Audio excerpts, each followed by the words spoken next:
আগামীর রাজনীতিতে আপনার প্রত্যাশা কি, সংক্ষেপে যদি বলেন?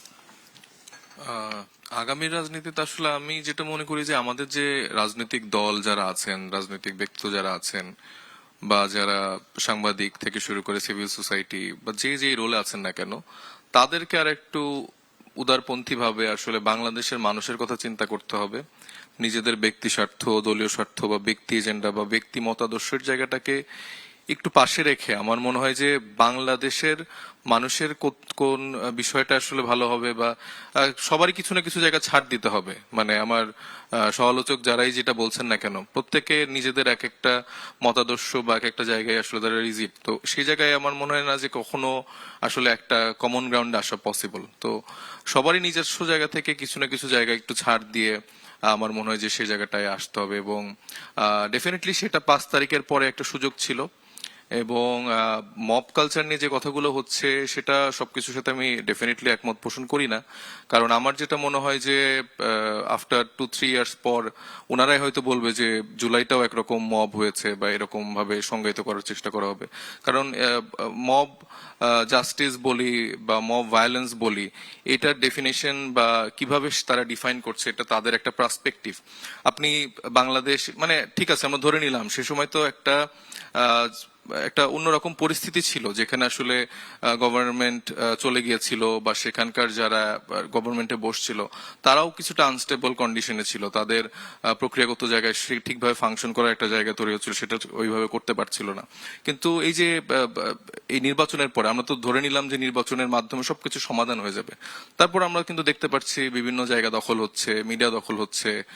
তো এই জায়গাটাকে কি তারা মব বলতে চায় কিনা, বা এই যে বিভিন্ন নেতা বা ভিন্ন মতের বিরোধী দলকে এখন আস্তে আস্তে দমন করার ভাবে নানাভাবে ধরে নিয়ে যাওয়া হচ্ছে, তুলে নিয়ে যাওয়া হচ্ছে, শুধুমাত্র হয়তো একটা কার্টুন শেয়ার করার জন্য, অথবা তার কোনো প্রোগ্রামে যে আবার অ্যাটাক করা হচ্ছে।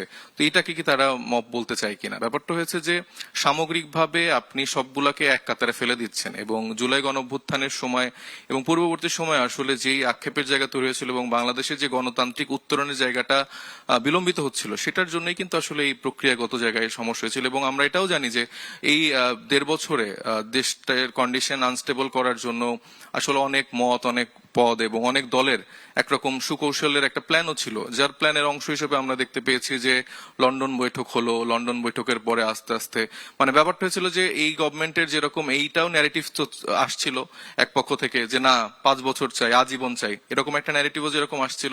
আবার আরেক দিক দিয়ে চেষ্টা করা হচ্ছিল যে না আমাদের ছাড়া বা আমাদের গভর্নমেন্ট ছাড়া কিন্তু আপনারা টিকতে পারবেন না, সেভাবে নানাভাবে প্রক্রিয়াগত জায়গা ছিল। তো এইটার পেছনে একটা সূক্ষ্ম রাজনৈতিক কৌশল, রাজনৈতিক স্ট্র্যাটেজি এই জায়গাটাও ছিল। এবং বর্তমানেও সেই অব্যাহত সেই প্রক্রিয়াটা চলছে, এটা নিয়েও আমাদের আসলে কথা বলতে হবে।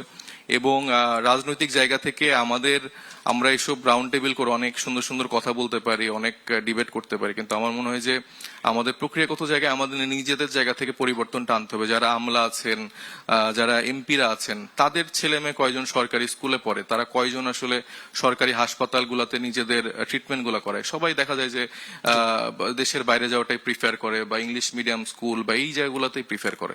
তো আমার মনে হয় যে সুন্দর একটা রাজনৈতিক সুন্দর কালচারের পরিবর্তনের জন্য আমাদের যারা এমপিরা আছেন, আমলারা আছেন, তাদের মূলত এখন থেকে সরকারি সেবাগুলো নিজেদের নিতে হবে। নিলেই আমার মনে হয় যে বাংলাদেশের জনগণ আমার মনে হয় তখন একটা ধন্যবাদ।